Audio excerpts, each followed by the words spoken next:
My name is Doug. Welcome back to another episode of Bing Woodworking. Today we're insulating my shop door. First thing to do is you have to clean off said shop door. I tried the scrubbing bubbles version first that you get from the bathroom, and it works.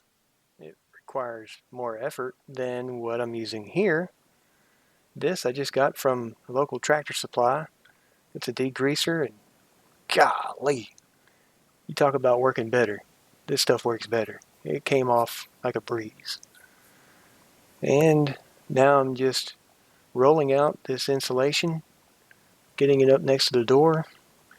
And this would have been a lot easier with a friend or a helper or a friend that is a helper.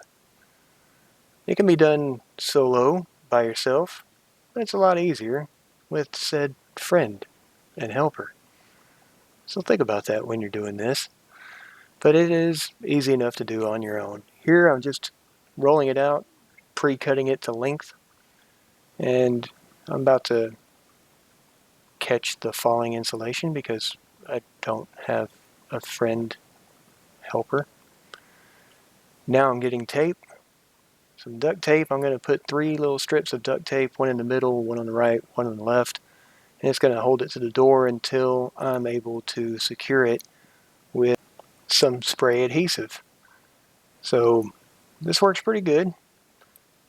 Might be unnecessary if you had a friend helper, a friend that helps, which I don't have friends, that is, or helpers.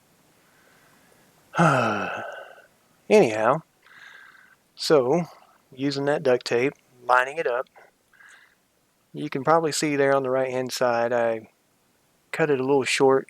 I'm just going to use some scrap after this and fill in that little gap. It's important that you make it tight. You see I first put it up there and there was a little wrinkle, so detached it, spread it out tight, and then put it back up. So there's the spray adhesive. This stuff is inexpensive. I bought a couple bottles, but you know what? I only needed one. So you might think about that when you're getting it. This is water and heat resistant. So with the duct tape secured, I'm going to start in the middle. I think this is important. You start in the middle, and I'm paying most attention to the ribs of the door, the ones that poke out towards me. That's what it's mostly going to fasten to. And just to let you guys know, this is the second time that I've insulated this door. The first time I insulated it, I put these strips going vertical, up and down, and I encountered a problem for several reasons. It was getting slack in it, and it would bunch up, and it would end up catching on those guide tabs at the top and ripping. The first reason is because I only used duct tape on the edges of the insulation, and I didn't use this spray-on adhesive. The second reason is because I went vertical. That gives too much room for any sagging, any slack. And if you have slack, then it's going to bunch up and it's going to eventually rip. So you want to avoid that. So instead of starting at the sides, which gives you more room for error and more room for sagging, I'm starting in the middle and going to the edges from there. So that explains my strategy on this.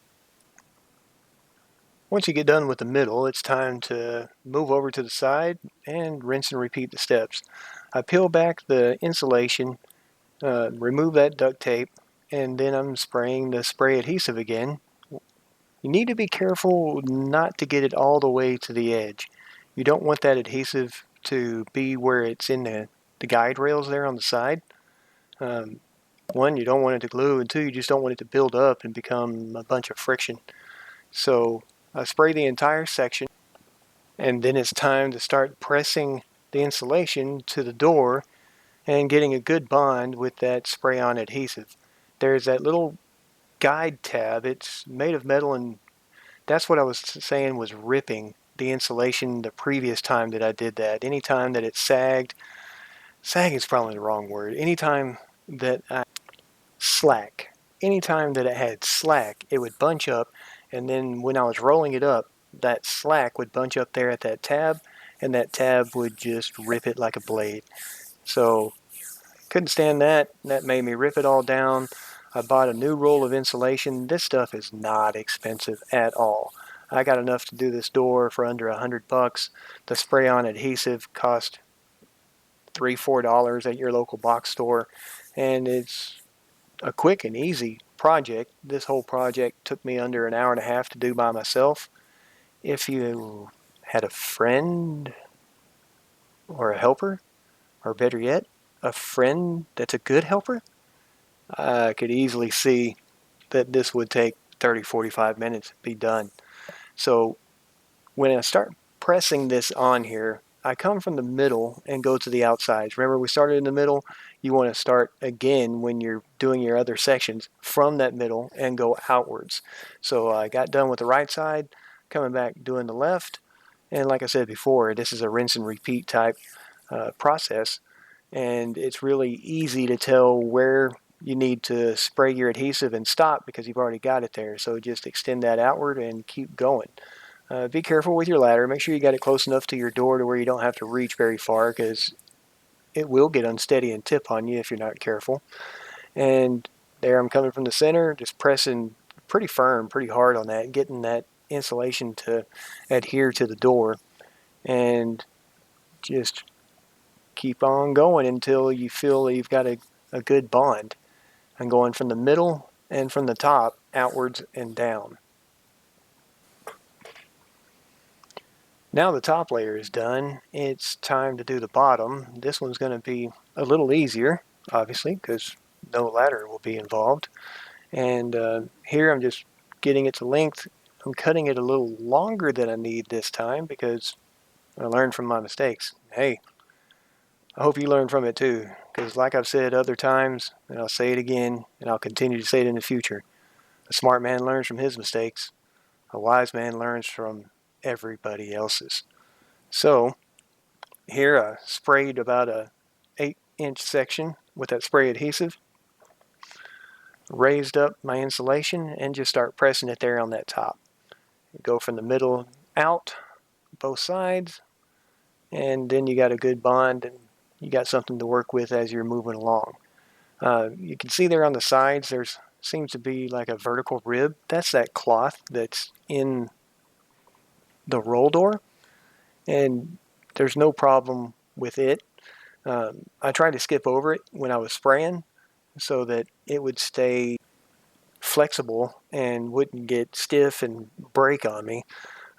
So that's why I didn't go all the way across on those sections and broke it up, just because of that cloth. Just don't want to mess anything up that I don't have to and have to deal with it later. So this time I didn't break the adhesive up into different sections. I went all the way across, just being careful to try to not let it all fall down and start touching the adhesive that I sprayed on over on the other side. And seems to be a recurring theme. If I had a helper or a friend or a family member, or a friend that's a family member and a helper, any or all of the above, really I don't even need all three, just one of the other would be highly advantageous. But here we are, just starting in the middle, going out to the sides. It's rinse and repeat. I'm not going to make you watch much more of this. There's a bottom section that I'm not filming on this part. It needs about an extra foot. After the camera's off, I'm just going to go ahead and cut a scrap piece and put that on there. And here's a little tip for you. If you're going to work on the very bottom, there's no need to kneel down, be in an awkward position like I'm doing here. You can raise the door up halfway and work at waist height or chest height and learn from my mistakes. Don't do it the same way I did it, because that would have been much smarter, and we'll have none of that. So here, just finishing it out. I saw some slack starting to form, so peeled it up, kind of start over a little bit, go back. Make sure you don't have any of that slack. Make sure it's nice and taut and it'll function much better for you when you're rolling the door up and down. So I'm going to just say this right now.